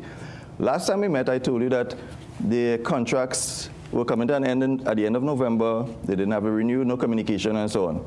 We were told by a senior official of the Ministry of Education that the contracts would be renewed. Lo and behold, November came and it ended. A lot of them, basically, they're out of a job. For November, they received part payment of their salary, not the entire salary, because they didn't work the entire month. Let's say they worked 3 weeks, and they got 3 weeks pay. And then December, they received no money. So these people went home. Now, the BUAs are integral in terms of the running of a school. They do all the documentation, all the paperwork, and so on. And when you have large schools, you have a school of 700, look at a school like Barataria Anglican, very large school, primary school. And you have, how can the principal, how is it humanly possible to do all that work and still do your duties as a principal? It is very challenging. So we are asking the Ministry of Education 2 things. Communicate with the BUAs. Let them know something. You have their email addresses, you have phone numbers, you have these principals. You can communicate with the principals directly. The principals can't communicate with them. But to date, JW, nothing, no word as to the renewal. So these people don't know if it is that they will be re-employed. If it is that they have to go and look for a next job, they just don't know. And these are not, I mean, why would you keep a month's salary, December, a very, integral time, family and so on, close-knit? You would not pay people for December? That was kind of harsh. I would have found on the part of the Ministry of Education. And my point is simply this. Communication is the key, JW. Communication. Communicate with the BWAs. You don't necessarily have to communicate with tutor, you know. Communicate with the BWAs. Let the BWAs know, listen, your job XYZ, we will renew your contract on the 6th of January or whatever the case, no problem, and they will survive. Yeah. But that is a big thing. So that's a very big one that we're dealing with. The second thing is that we have 20 persons who would have reached out to us. Now, there's only 20 reached out. We don't know if there are any more, saying that they were not paid in December.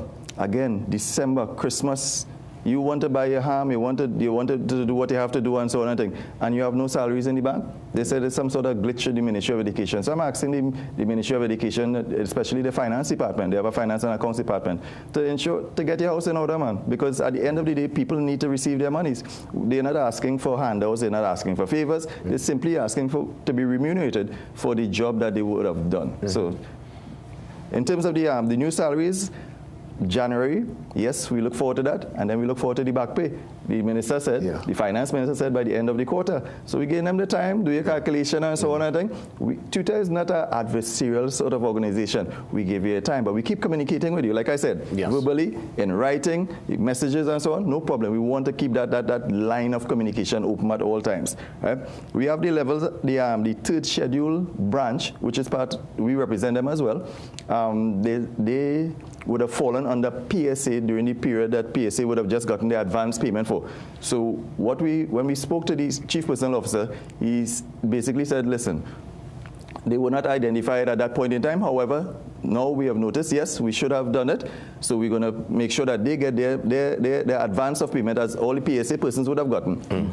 The third schedule people will get it at the end of January. So third schedule will be receiving help. We're also trying to work on integrating the third schedule into the grade system.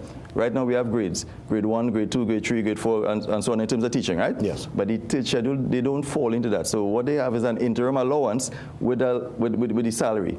And that really makes up the money that the senior officers are supposed to receive. So they're trying now to see if we could get them. So there's a committee with members of tutor, as well as members of the chief personnel office. We are going to start from next week, please God. We're going to try our very best to get that off the ground. So you're looking to streamline in 2026? Exactly, plenty stuff to go. And then the UTT graduates that I would have always spoken about in every interview, who since 2010, they have not been upgraded. Now, we have waited long enough. Tutor has waited long enough. And I want the UTT people to know this. Tutor has heard you. We have heard your call. And we are going to take action. We are going to take decisive action. We have already engaged the services of an attorney, and we are going forward. We're not waiting anymore. You can't wait no more. President Ash, you're on the ball. Keep us posted. Much appreciated, JW. Thanks for coming through as always. Thanks a million, man. And any new developments, feel free to touch base. Let's get the information out. Will do. As President Ash would have indicated when we started the discussion, all the very best to everyone that is part of that school ecosystem. You're out today. Let's make the second term a magical one. We take the pause and come back to officially close off. See you soon.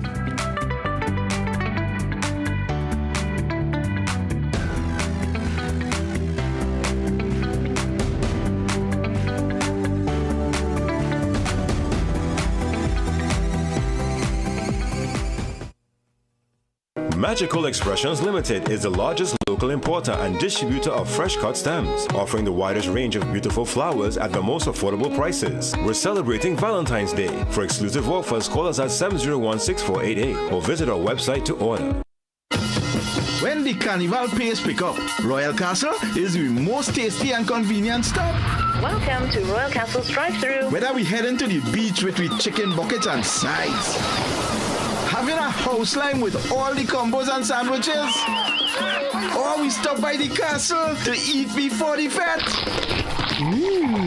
Royal Castle local flavor is always part of the carnival. Recession have you down? Don't lose hope. Head on down to Tire Clinic for the recession deals. That's big savings with our road hazard warranty on Dunlop 2021 Falcon tires. Available at Tire Clinic, Cuba, Chaguanas, and Pleasance Park. Tire Clinic, a tire for every need. Call 636-8973 or 636-2958.